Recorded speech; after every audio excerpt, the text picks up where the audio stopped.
И снова всем привет, с вами Литорн, и сегодня мы начинаем прохождение новой игры, это Pillars of Eternity 2, Deadfire.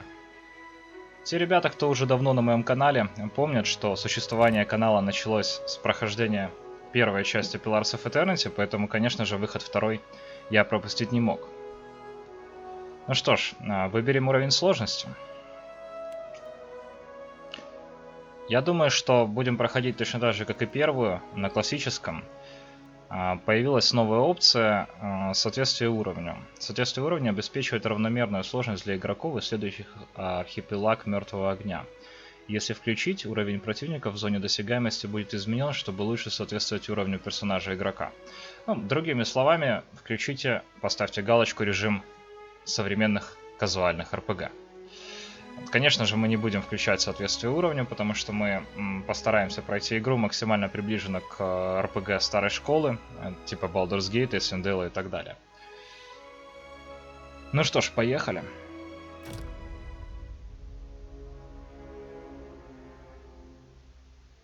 Obsidian Entertainment представляет Pillars of Eternity 2, Deadfire.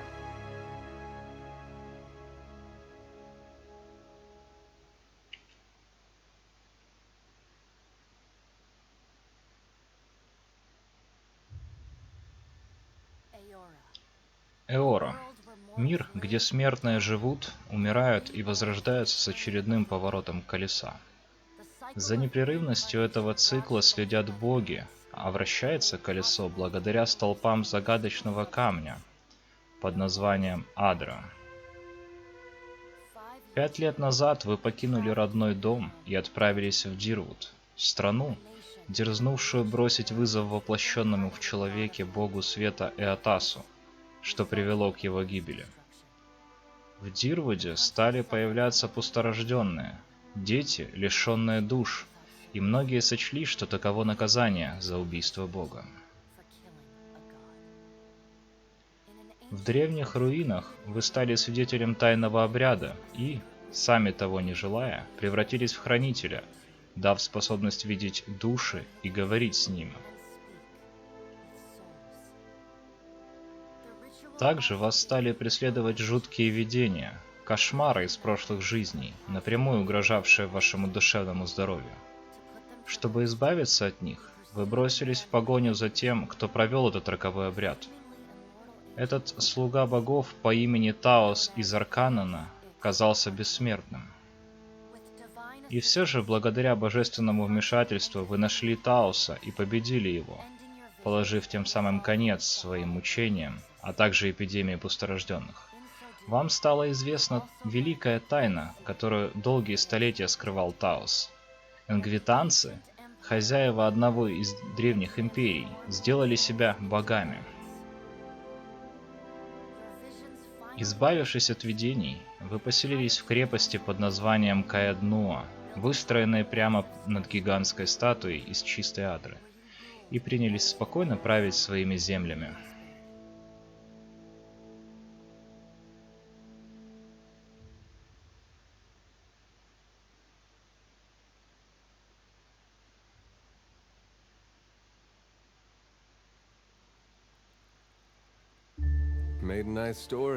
Неплохая история получилась. Восстановление старой крепости, снятие заклинания. Наверное, ты 1000 раз ее рассказывал. Но что-то меня гложет. Не думаю, что духи действительно обрели покой. Думаю, боги еще не закончили с нами.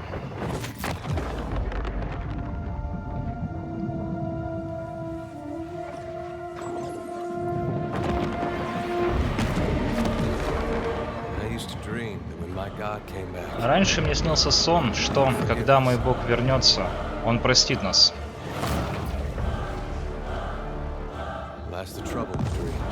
В этом беда со снами снов.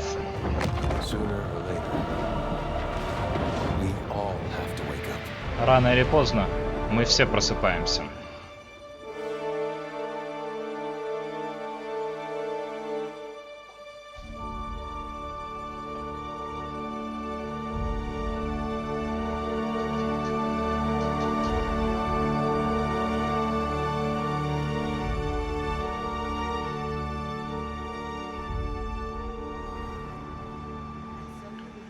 Тебе довелось проснуться в бессонном мире, на границе между жизнью и смертью. Иди по пути своих воспоминаний. Ты уже бывал здесь.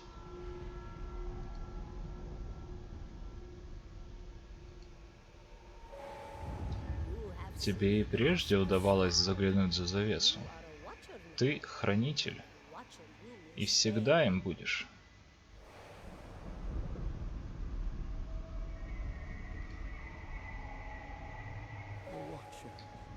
Хранители видят души, знают их прошлое, но и души смотрят в ответ.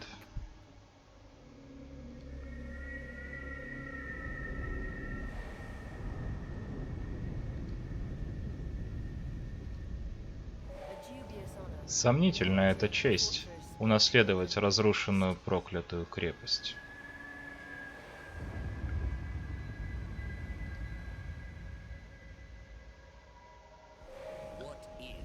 Что есть боги? Высшая сила? Те, кто награждает праведников и карает грешников?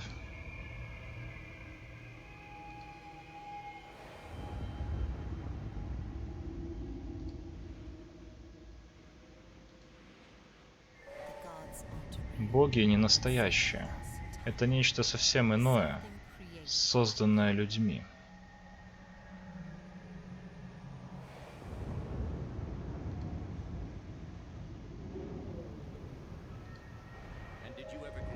А ты не думаешь, что эти вещи недоступны пониманию? Что ты никогда не сможешь их осознать?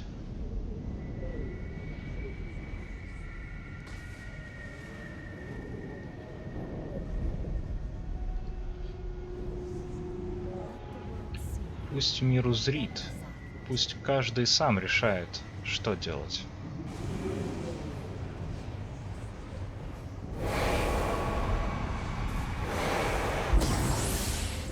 Колесо совершило новый оборот, хранитель. Подойди.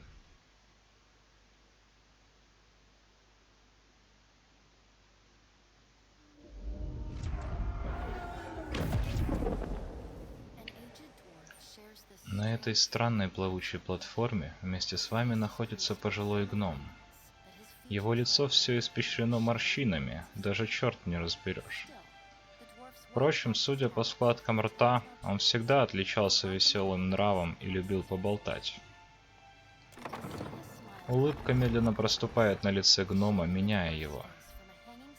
Теперь его физиономия похожа не на мешковатую, обвисшую плоть, а скорее на причудливо вырезанную тыкву, покрытую странными бугорками и бледными пятнами. Этот гном.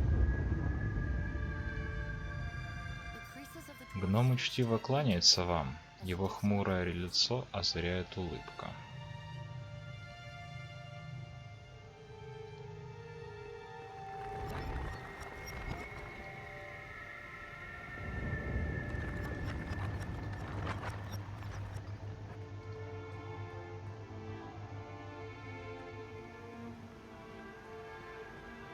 Нам больше ничего не хочет сказать? Нет.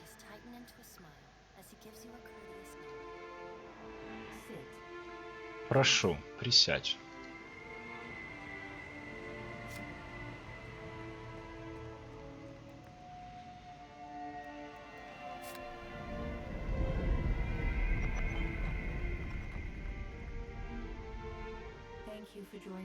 Бледный рыцарь, спасибо, что почтил нас своим присутствием, хранитель Каэднуа. Сидящая за столом исхудалая женщина облачена в ветхие черные доспехи. Они так массивны, что, кажется, ей не хватило бы сил сдвинуться с места. Латный воротник обрамляет тонкую бледную шею и иссушенное лицо. Обтягивающая его молочно-белая кожа так нежна и тонка, что напоминает выскобленный до полупрозрачности пергамент. Она тщательно раскладывает по разделяющему вас столу карты. Каждое движение заставляет ее доспехи скрипеть и стонать, словно под тяжестью невообразимого груза. Она кладет на стол последнюю карту, удовлетворенно кивает и смотрит вам прямо в глаза. Бледный рыцарь. Встреча с Божественным лишила тебя силы и разорвала цепь твоих воспоминаний. Взгляни на эти карты. Каждая указывает на тот или иной шаг в твоей жизни. Как все было на самом деле, знаешь только ты. Разложи их так, как должно. Рассмотреть карты и определить свое прошлое. История Pillars of Eternity. Так, импортировать сохранение из первой части.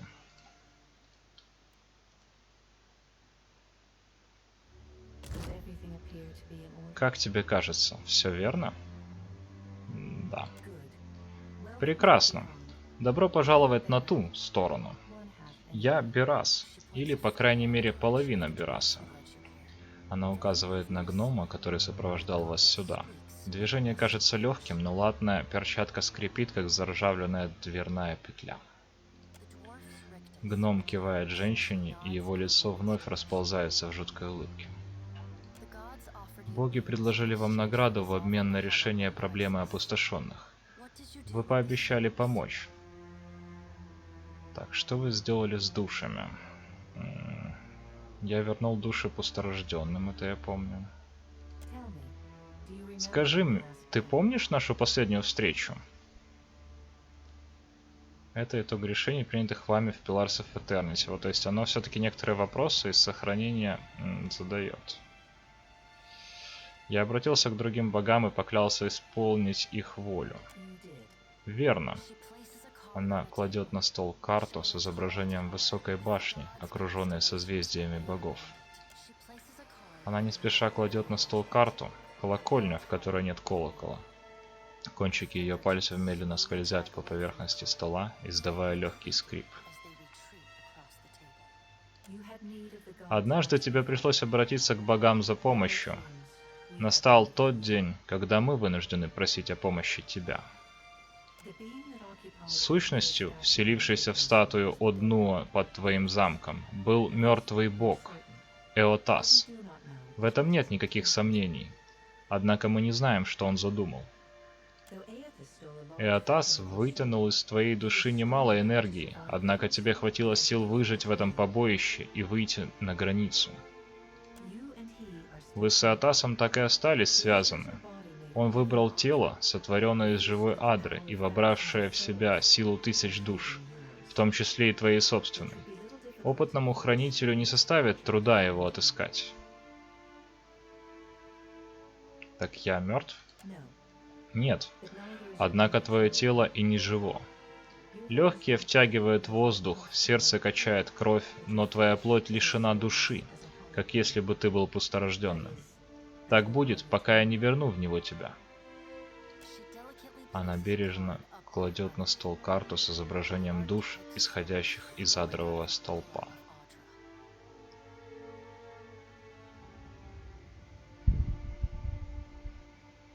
Я хочу найти Атаса ничуть не меньше, чем вы, боги. Он разрушил мой замок и убил, кто знает, скольких он лишил жизни. Я знаю. Это моя работа. 322 души, находившихся в Каэднуа и окружающих замок землях. Их души по-прежнему в Эотасе. Ты можешь их спасти. Сделай, что я хочу, и я верну тебя в твое тело. Или не делай, тогда ты вернешься в колесо. Я готов взяться за дело. Прекрасно. Прежде чем ты вернешься в Эору в качестве моего посланника, ты должен вспомнить, кем ты был. Последняя искорка жизни в черноте смерти. На секунду ее глазницы словно проваливаются, и она глядит на вас пустым взором голого черепа. Вспомни свое лицо, и та сторона вернет тебя к таким же, как ты, в мир смертных.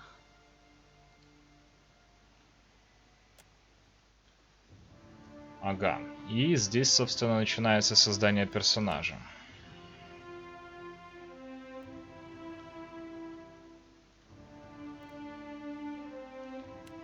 Либо женщина, либо мужчина. В разных культурах мужчины занимают разное положение в обществе. У всех правил есть исключения, поэтому мужчины могут занимать разные посты и практиковать разнообразные ремесла. Так, но мы человек. Также есть несколько других рас. Представители человеческой расы, обычно именуемые людьми, наиболее распространенные обитатели Дирвуда, Аидирской империи, Старой Вайлии и Вэлианских республик. Они не такие большие, как высоченные Аумауа, но тем не менее известны своими физическими волевыми качествами. Так, откуда мы? Люди с лугов. Люди из океана, люди из саванны. Так, люди из лугов, также известные как Тиртане, потомки древней цивилизации северного полушария, которые в течение нескольких тысячелетий мигрировали на юг, а в экваториальные джунгли Аидира. Больше всего их в Аидире и его бывших колониях Редсерасе и Дирвуде. Боевой дух. Все люди обладают некротимым духом, который сильнее всего проявляется в моменты большой опасности. Когда человек в крови или при смерти, он получает бонус к точности и урону. Короче, в принципе, они все одинаковые. Вот люди из саванны. Ну, давайте тогда по внешности, люди слугов. Выберите один класс или несколько. Хотите создать персонажа с одним классом или мультиклассового? Персонаж с одним классом полностью сосредоточен на выбранном классе. Он быстрее получает доступ к способностям высокого уровня. Мультиклассовый персонаж может использовать способности двух классов, но медленно получает способности высокого уровня, а самые высокоуровневые способности классов ему недоступны. Конечно же, один класс. И это будет паладин. Я думаю, варвар есть. В принципе, классы остались такие же, как и были в первой части. У нас будет паладин. Ресурс рвения. Способности паладина требуют рвения и расходуют его при каждом использовании. Рвение восстанавливается между боями. Паладины – воины-фанатики, поклоняющиеся богу, правителю, а иногда и определенному жизненному укладу. Ну, в принципе, короче, классические паладины, не будем все пересчитывать. Дипломатия, тайные знания, атлетика, устрашение и религия. Смотреть дерево способностей можно, чтобы понять, что прокачивать, если что. Хорошо. Дальше. Подкласс. Холодные ходаки. Паладины, известные своей жестокостью. Они считают, что предельные зверства в бою ведут к его скорому окончанию. Чтобы поддерживать свою репутацию, ходаки никогда не сдадутся и никогда не покидают поле боя преждевременно, даже если на этом настаивает их наниматель. Дает бонус пламя преданности, наносит дополнительный разъедающий урон, черное пламя и вызывает недомогание. Даркотцы Паладини. Старейший известный орден паладинов в мире, основанный для охраны дворца Даркотцы в Великой Валии более 2000 лет назад. После крушения Большой Валии, понятно. Паладины крайне широко распространены и время от времени даже конфликтуют друг с другом из-за интриг внутри семьи. Дает возложение рук. И малый пламенный... возложение рук дает малый пламенный щит цели. Рыцари Золотого Соглашения.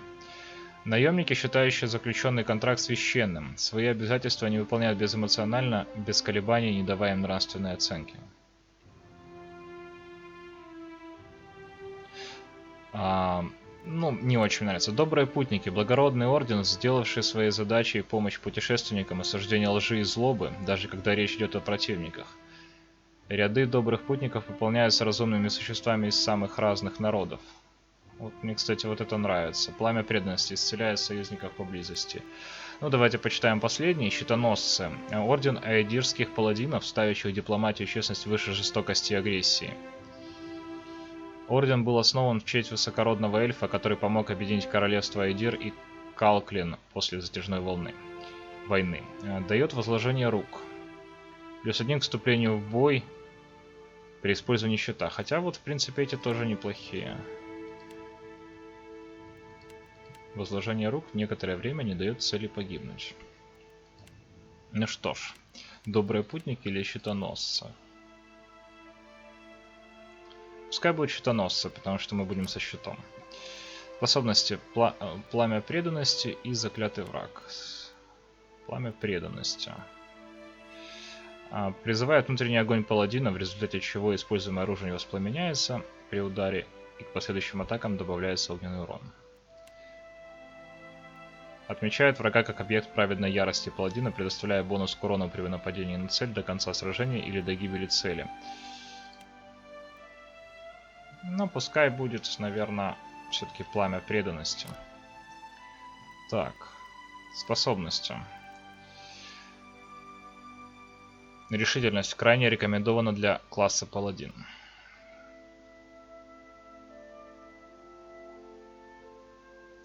Ну, давайте тогда решительность будет пускай 14, сила пускай будет 16, телосложение пускай будет 16. Восприятие улучшает точность и реакцию при защите.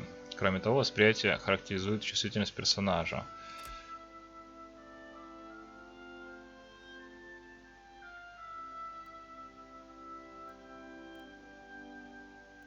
Можно, в принципе, в силу на 15. Интеллект влияет на волю персонажа, длительность и область действия всех способностей. Так, давайте тогда силу 14, а интеллект пускай будет вот так. Восприятие пускай будет одно.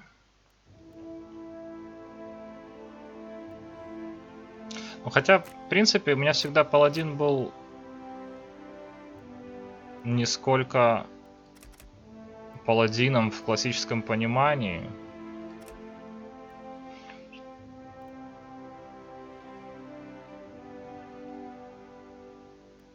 Давайте так, решительность, потому что ее порекомендовали нам.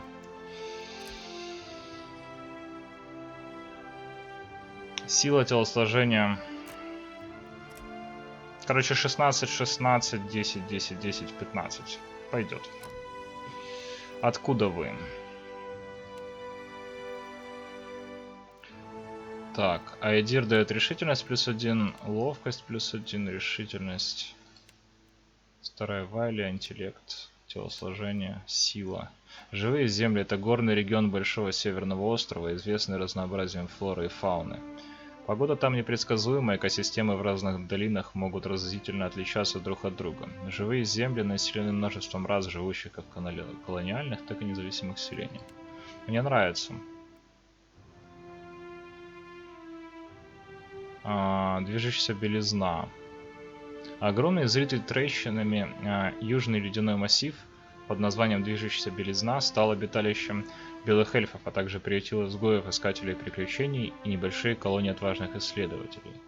Растительной жизни в белизне нет, зато полно выносливых и опасных тварей, которые выживают, питаясь морской добычей и друг другом. Ну и нами, наверное, тоже, кстати.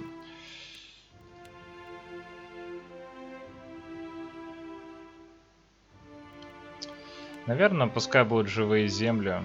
Мне нравится горный регион. Чем вы занимались? Я был наемником.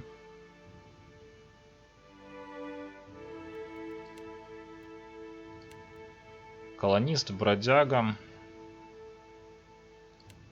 Первооткрыватель.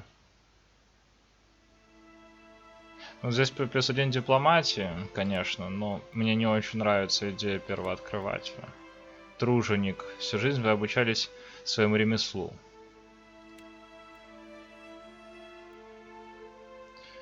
Устрашение. Внушительный вид, яростный натиск, открытые угрозы. Устрашение позволяет персонажу ставить окружающих потрясенными и подавленными. Кто-то может отреагировать на устрашение весьма резко, но все же это эффективный инструмент убеждения.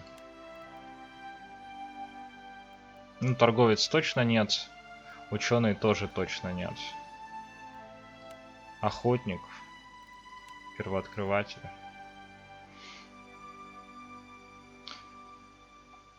Ладно, давайте, пускай будет первооткрыватель. В принципе, неплохая идея. Так, доступные типы оружия. Одноручная. Так. Сабля, рапира, булава, топорик, боевой цеп, дубина, боевой топор, кинжал, стилет, торопливый меч. Мечи — одноручное оружие с одним или двумя прямыми лезвиями, которые можно резать или колоть врага.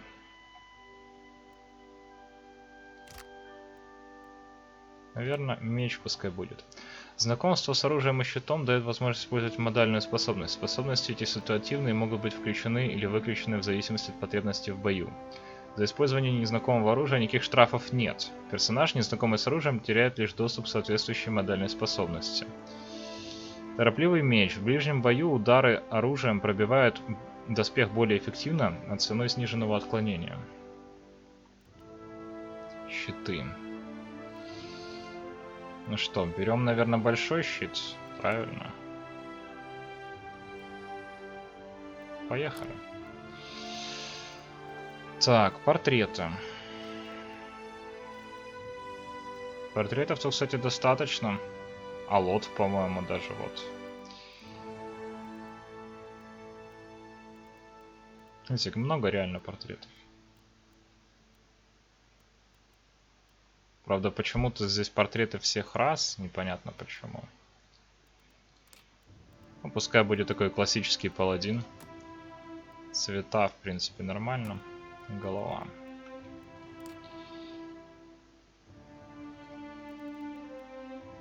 Это цвета волос.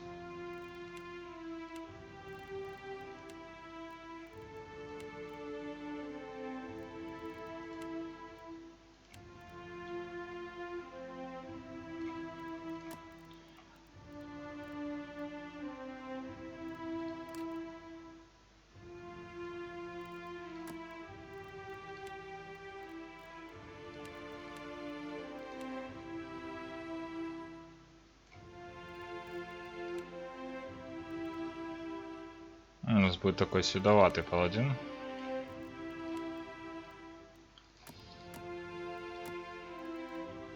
Кстати, есть 3 лица.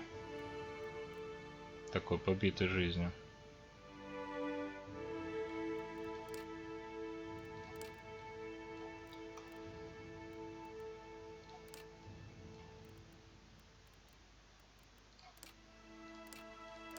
Почему нет щетины?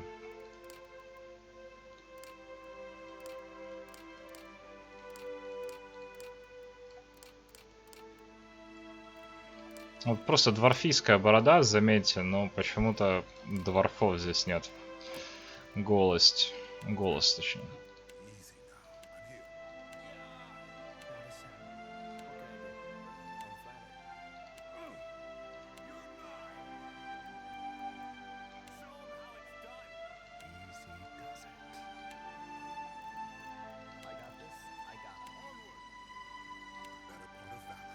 Ну, конечно же, благородство. Так, поза. Героическая. Смотрите, то есть есть здесь даже такие позы.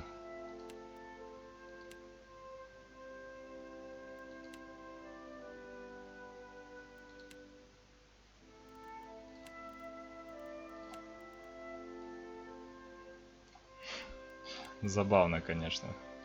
Это интересно, для чего используется, но увидим. В принципе, мне вот это нравится. Имя.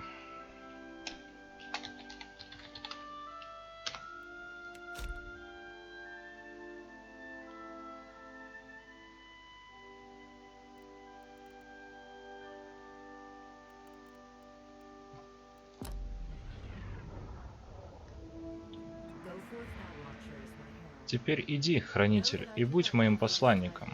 Знай, я нарекаю тебя своим посланником не просто так.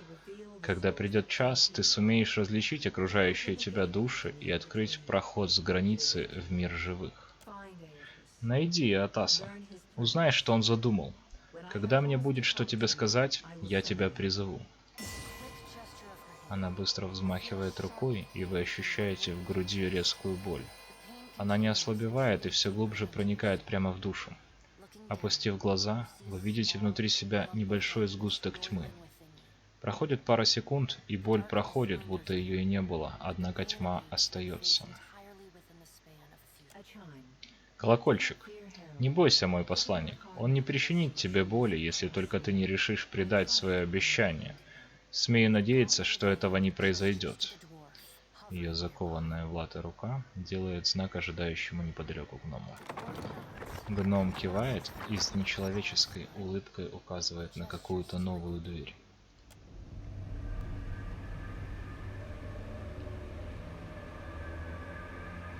Он не хочет говорить все еще.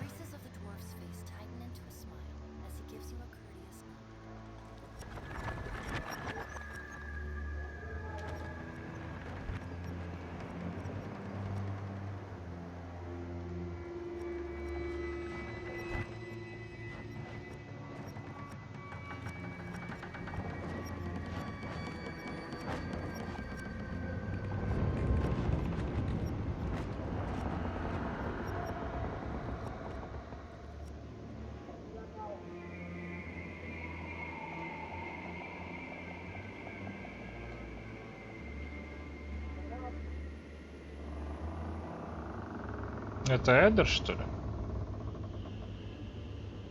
Похоже на то. Вы ощущаете мятежный дух ключницы, но она не замечает вас. Интересно, что за ключница?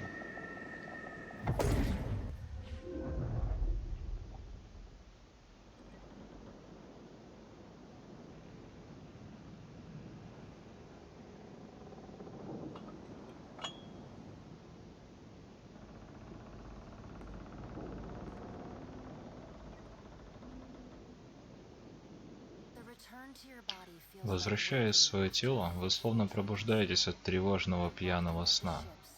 Всякий раз, как корабль покачивается на волнах, все ваши суставы отзываются болью. Плеск волн подобен ударам молотком по голове. Эдер напряженно смотрит на вас, подтягивая трубку. Когда вы шевелитесь, он вздрагивает и закашливается, поперхнувшись дымом. Интересно, а что это за решение из первой части? Возможно, то, что он со мной? Быть этого не может. Ты проснулся? Как? Как ты?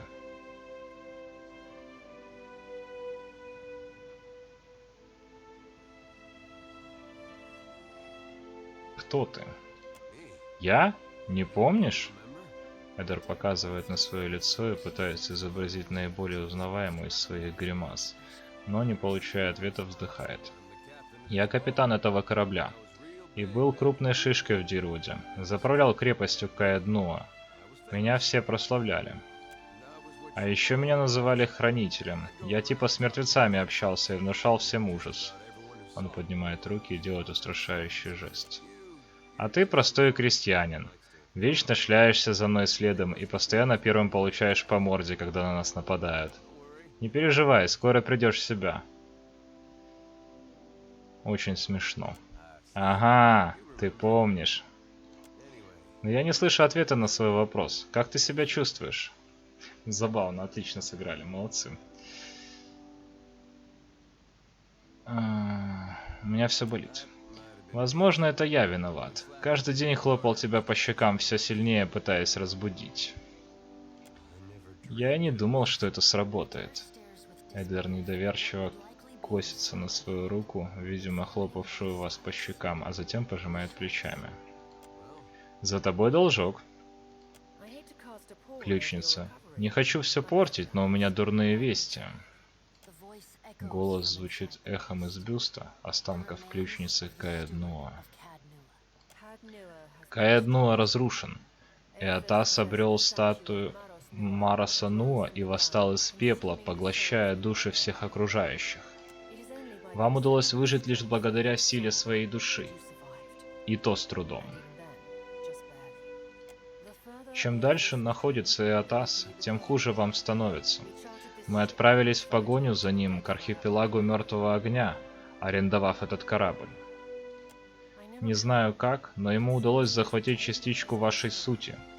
Приближение к ней помогло вам вернуться. Я знаю. Откуда тебе это известно? Ты нас разыгрываешь? Он тыкает вас пальцем в плечо. Старый Энгрим. Вот уж не везет, так не везет. Мы, пламя Магран, капитан очухался. Самый старший мужчина, от которого несет Элем, потирает воспаленные глаза и разглядывает вас. Энгрим, твой перегар и мертвого разбудит. Итак, что происходит? Пираты. Капитан, они хотят поговорить с тобой. Знаю, что прошу многого, но лучше поскорее вооружиться и подняться на палубу. Снаряжение найдешь там. Он указывает на шкаф. Так, ну ладно. Взять все мы не умеем. Постараюсь использовать это с умом.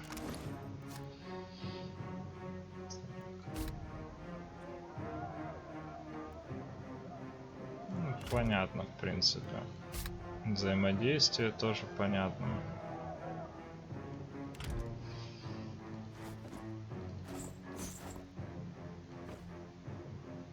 Так, награда Хайли. Давайте его в быстрый доступ. Что нельзя.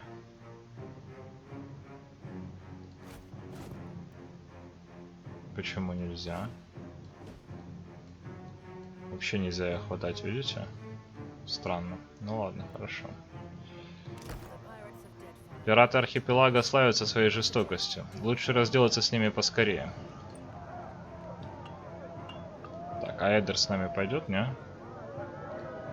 Этот глобус испещрен перечеркнутыми надписями Укайзо.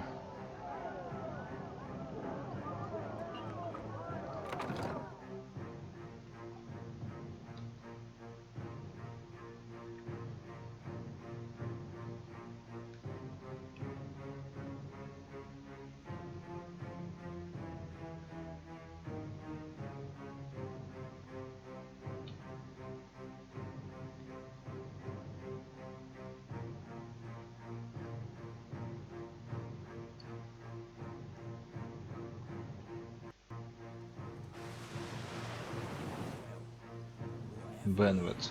Итак, что у нас тут? Крохотный шлюп, затерявшийся посреди шторма. Угрюмый капитан с суровым лицом неподвижно стоит перед своей командой. Он хмурится, обращаясь к вам. Ветер треплет его волосы. Если не возражаешь, мы забираем твой корабль. А если возражаешь, так тем более.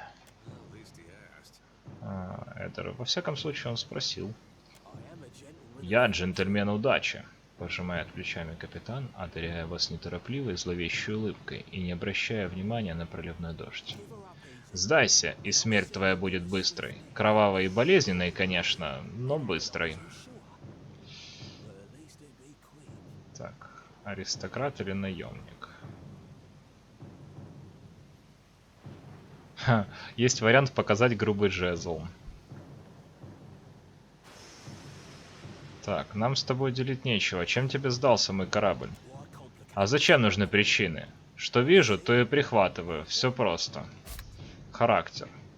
Вы начали формировать собственную репутацию. Репутация отражает то, как остальные воспринимают вашу личность. Даже неприятные на первый взгляд черты характера могут заинтересовать определенных лиц, а добродушный нрав нередко позволяет выявить дурные черты в собеседнике. В Pillars of Eternity нет такой черты характера, которая была бы изначально хорошей или плохой. А зачем нужны причины? Что вижу, то и захватываю. Все просто. Мы с ребятами собираемся расположиться на твоем корабле. Незачем отдавать такую красоту морю или разносить ее из орудий. Он шмыгает носом и указывает на пушки. Служи меня, ребята. Он хрустом разминает шею и поворачивается к экипажу. Я собираюсь в поход за рыбкой покрупнее, с зубами поострее. Надеюсь, вы смекаете, к чему я веду. Не повредите этот шлюп. Можете позабавиться с экипажем, но живые пленники мне ни к чему. Так, ну, собственно, начался бой.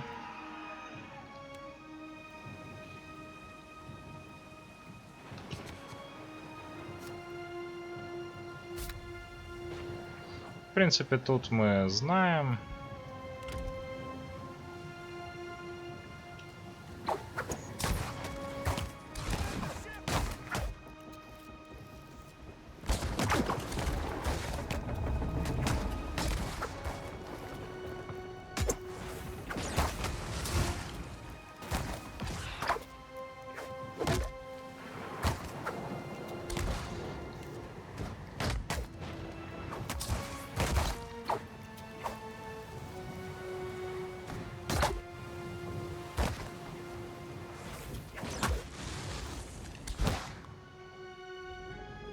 Вы победили пиратов, но это еще не конец.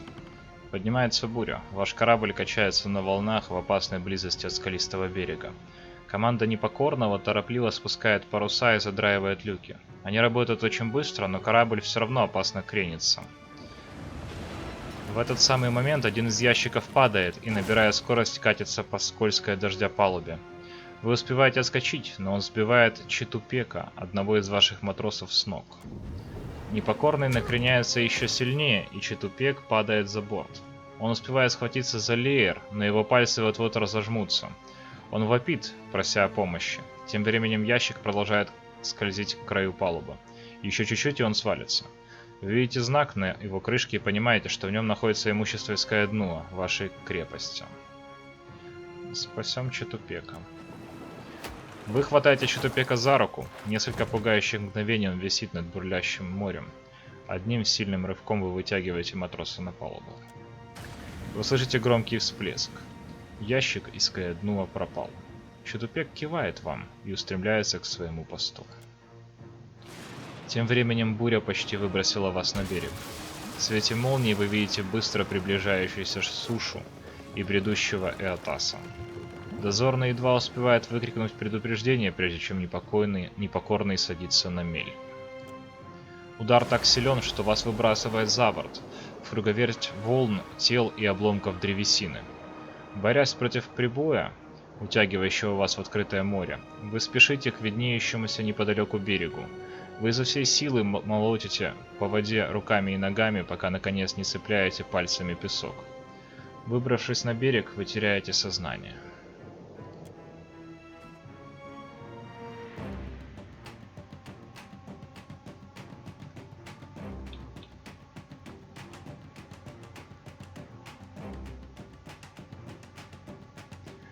Точность — это показатель, от которого зависит, достигнет ли атака цели, независимо от типа атаки. Точности противостоит одна из 4 защит цели: отклонение, стойкость, реакция, воля. Чем больше точность в сравнении с защитой цели, тем больше вероятность попасть.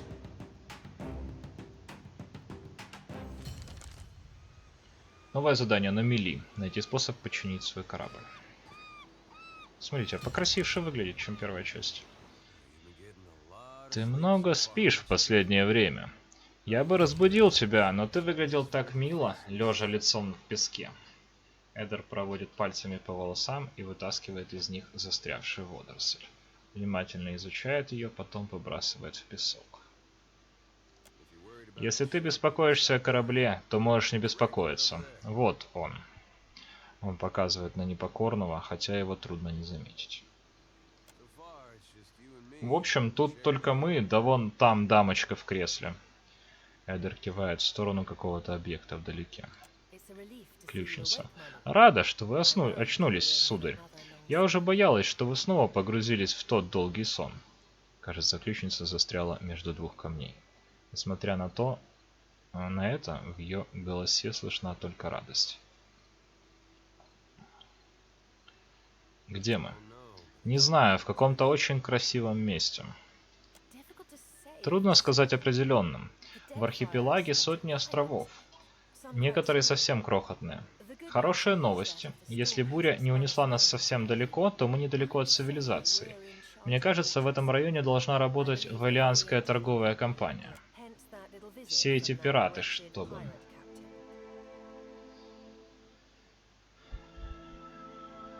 Так...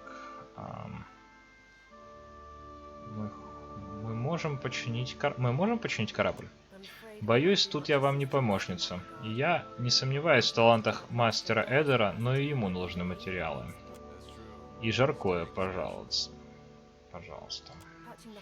Залатать пробоины — это только половина дела. Нужно будет как-то спустить непокорного на воду. Еще вам понадобится команда. Поищем выживших. Потом нужно будет как-то залатать корабль. Не хотелось бы выбираться отсюда на спасательном плоту. Думаю, наш единственный шанс добраться до какой-никакой цивилизации. Тогда мы сможем нанять корабельного мастера. Сударь, если это не слишком обременительно, не могли бы вы объяснить, как вышло так, что вы к нам вернулись?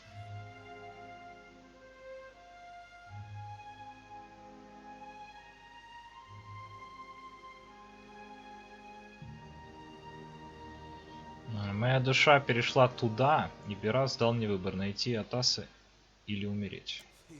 Ох уж эти боги. Ты заключаешь с ними сделку, чтобы остановить безумца, и вот они уже угрожают твоей душе. Не самый сложный выбор. В любом случае, с замком или без, вы по-прежнему мой господин, и я постараюсь помочь вам, чем смогу.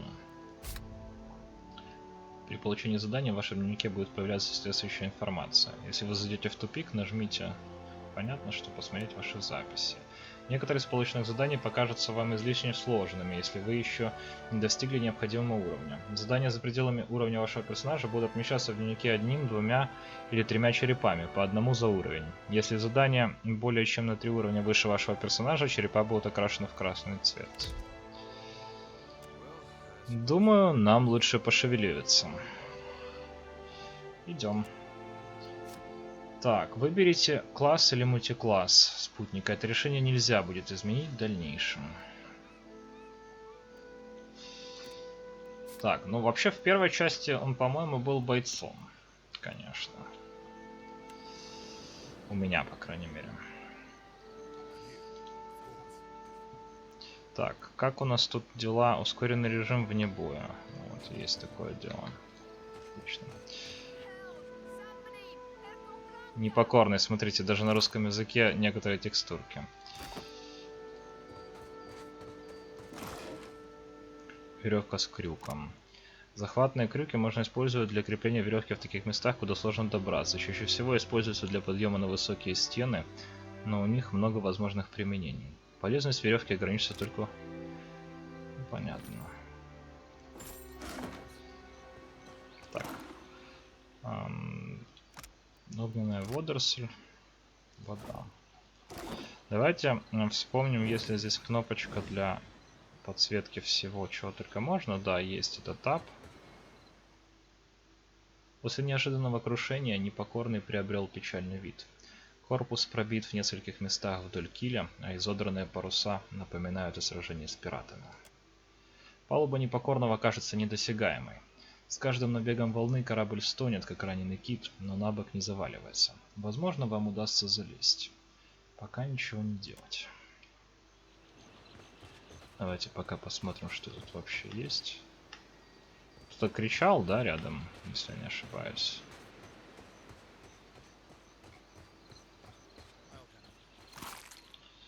Волшебная палочка, зелье малого исцеления.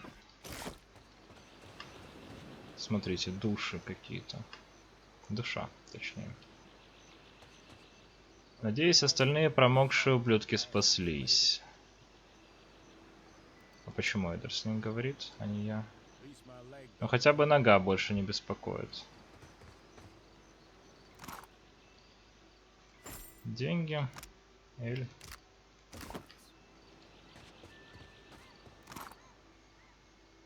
Маленький щит.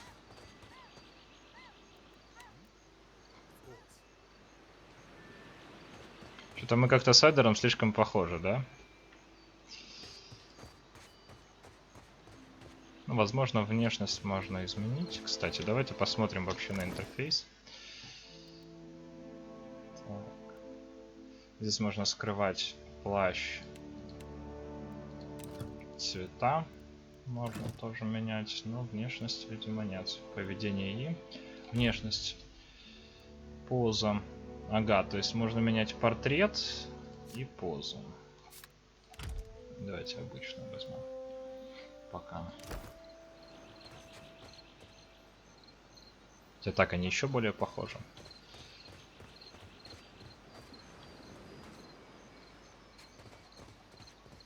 Видите, еще одна душа. Мертвый моряк. О, кого я вижу? Голос духа меняется и искажается, словно раздается издалека. Несмотря на это, он радостно вам улыбается. Я не вижу, в общем-то, ничего, кроме тебя. Просто бесконечную пустоту. Что случилось? Твой корабль затонул во время бури, ты умер. Буря? Странно. Казалось бы, такое сложно забыть. Словно часть моей памяти стерта. Вместо нее большая черная дыра. Странно. Я думал, что после смерти все будет иначе. Яркий свет, все дела. Но я ничего не вижу, только тебя. Берас приказывает мне вести души в загробный мир, так что, полагаю, это теперь моя ответственность. О, пожалуй, звучит неплохо. Мне пойти за тобой? Иди за мной. Дух пристраивается идти за вами, излучая радость. Что, до сих пор видишь привидения? Видно, такая судьба.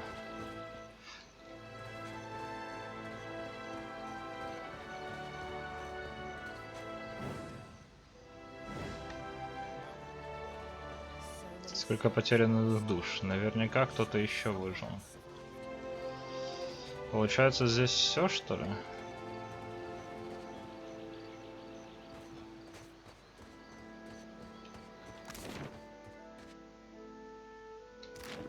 Ну, конечно, да, расцветочка карты просто отличная. Ну, надеюсь, это исправят в каких-нибудь патчах.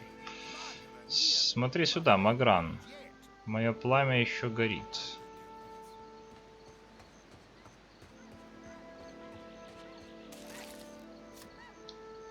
Градиенты. Мы нашли градиент. Так. Выбор персонажей. Чтобы выбрать члена отряда, нажмите...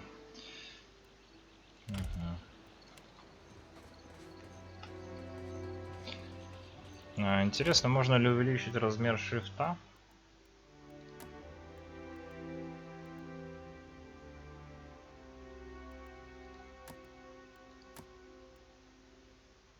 Можно, кстати, смотрите немножко.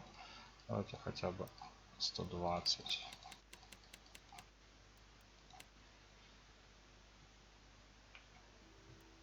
Еще я хотел посмотреть задержку подсказок. Задержка подсказки 0,4 секунды. Это вроде нормально.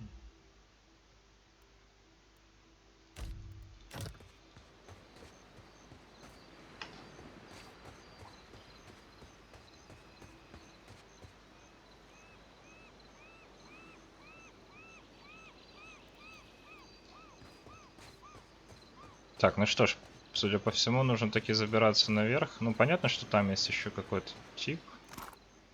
Так, шляпа принчипи. Головные уборы бывают разнообразных форм. Так. Просто шляпа получается какая-то. Кожаный доспех. Как у нас там дела у Эдера? У Эдера же есть доспех какой-то. Да, есть.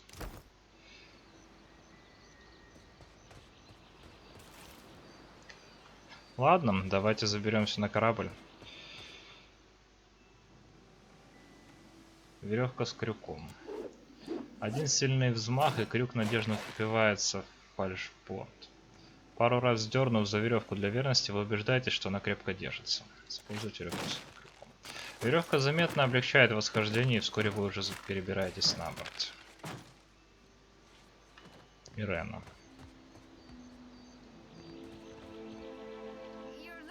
А ты вроде получше выглядишь, Кассита. Или я уже совсем плоха? Кассита — это валианское слово, означающее капитан. Голос Ирены звучит шутливо, но у нее изможденный вид, а на лбу царапина. Ох уж эта нога. Мадичо. Выглядит ужасно, а болит еще хуже. Мадичо — это валианское восклицание и ругательство. Голос Ирены... Голень Ирены рассечена вдоль, а опухшее колено явно указывает на серьезный перелом.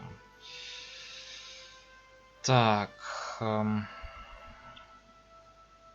Что случилось? Если честно, я та еще упрямая пастенага. Пастенага — это морковка, но обычно она наступает в значении дурак. В общем, когда мы сели на мель, я привязывала грузы. Одна бочка наехала мне на ногу, да так там и осталось. Это же надо, сколько всего пережить и чуть не помереть из-за бочки с ромом. Ты видела кого-нибудь еще? Я тебя удивлю, но из-под бочки трудно что-то разглядеть. Так, смотрите, и у нас есть несколько вариантов. Навык выживания можно применить, возложение рук. Или же потерпи, я понесу тебя на руках. Атлетика, сила. Ну, давайте сделать шину из обломков. Да, я бегать и не планирую, Кассита. Ирина наблюдает за вашими действиями, ей явно лучше. Когда вы заканчиваете, она осторожно двигает ногой. Ай, все равно болит, но так уже гораздо лучше. Аграчима. Варианское выражение благодарности. Нашел еще кого-нибудь? Пока нет. Пожалуй, разожгу костер. Если кто-нибудь из наших поблизости, он наверняка пойдет на свет. Так, новая запись в дневнике. Лечащие руки. Непокорно налетел на камни, и судьба экипажа не ясна. Возможно, кому-то и удалось уцелеть. Так, хорошо.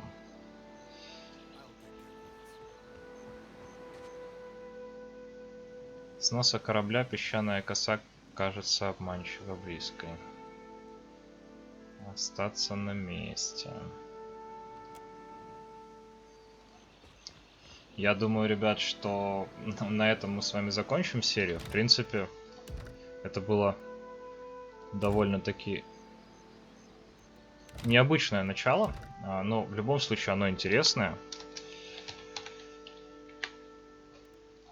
Сегодня наконец-то сбылось, да, вот этот вот момент, вот, то есть, знаете, вот этого чувства, когда ты ждешь игру очень долго, и вот она выходит, ты начинаешь в нее играть, и просто вот весь в впечатлениях, да. Вот сейчас у меня примерно то же ощущение, возможно, вам кажется, что я немножко там отстраненный, да, но я просто пока еще не могу понять, что я играю в Pillars of Eternity 2. Вот, она все-таки очень крутая, очень красиво. Посмотрите, насколько графика продвинулась по сравнению с первой частью. То есть, действительно, все очень-очень-очень красиво выглядит. Вот, но на сегодня это все. С вами был Реторн. Спасибо за просмотр, ребят. Подписывайтесь на канал, ставьте лайки под видео, пишите комментарии, оставляйте отзывы, задавайте вопросы. И до следующей серии.